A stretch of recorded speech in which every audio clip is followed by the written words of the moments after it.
اے پیغمبر، سورج ڈھلنے کے وقت سے لے کر رات کے اندھیرے تک نماز قائم کرو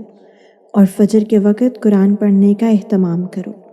یاد رکھو کہ فجر کی تلاوت میں مجمع حاضر ہوتا ہے، اور رات کے کچھ حصے میں تہجد پڑھا کرو جو تمہارے لیے ایک اضافی عبادت ہے۔ امید ہے کہ تمہارا پروردگار تمہیں مقام محمود تک پہنچائے گا، اور یہ دعا کرو کہ یا رب مجھے جہاں داخل فرما اچھائی کے ساتھ داخل فرما،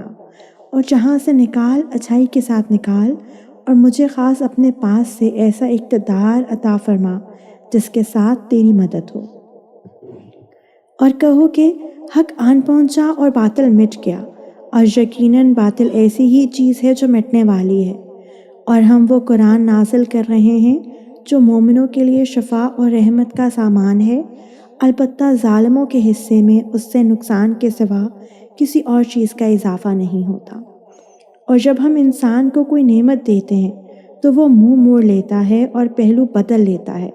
اور اگر اس کو کوئی برائی چھو جائے تو مایوس ہو بیٹھتا ہے۔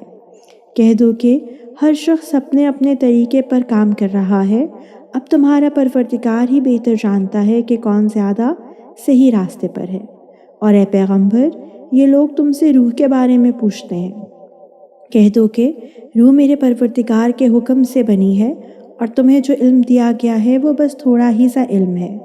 اور اگر ہم چاہیں تو جو کچھ وحی ہم نے تمہارے پاس بھیجی ہے وہ ساری واپس لے جائیں، پھر تم اسے واپس لانے کے لیے ہمارے مقابلے میں کوئی مددگار بھی نہ پاؤ۔ لیکن یہ تو تمہارے رب کی طرف سے ایک رحمت ہے کہ وحی کا سلسلہ جاری ہے۔ حقیقت یہ ہے کہ تمہارے رب کی طرف سے تم پر جو فضل ہو رہا ہے وہ بڑا عظیم ہے۔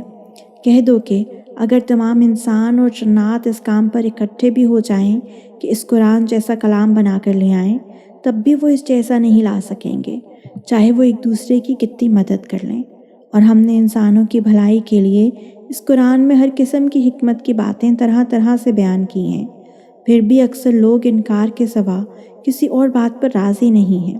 اور کہتے ہیں کہ ہم تم پر اس وقت تک ایمان نہیں لائیں گے جب تک تم زمین کو پھاڑ کر ہمارے لیے ایک چشمہ نہ نکال دو،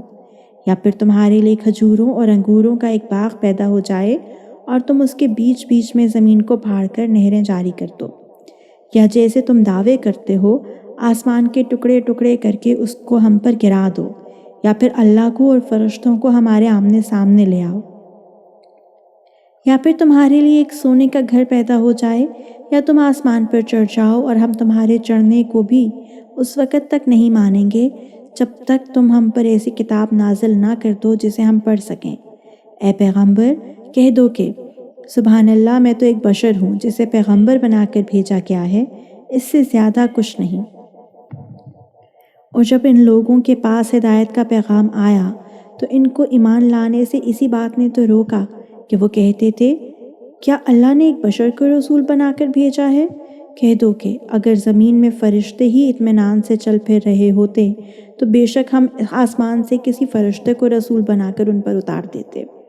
کہہ دو کہ اللہ میرے اور تمہارے درمیان گواہ بننے کے لیے کافی ہے،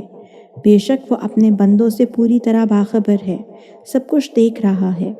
اور جسے اللہ ہدایت دے وہی صحیح راستے پر ہوتا ہے، اور جن لوگوں کو وہ گمراہی میں مبتلا کرتے تو اس کے سوا تمہیں ان کا کوئی مددگار نہیں مل سکے گا۔ اور ہم انہیں قیامت کے دن منہ کے بل اسی طرح اکٹھا کریں گے کہ وہ اندھے، گونگے اور بہرے ہوں گے، ان کا ٹھکانہ جہنم ہوگا۔ جب کبھی اس کی آگ دھیمی ہونے لگے گی ہم اسے اور زیادہ بھڑکا دیں گے۔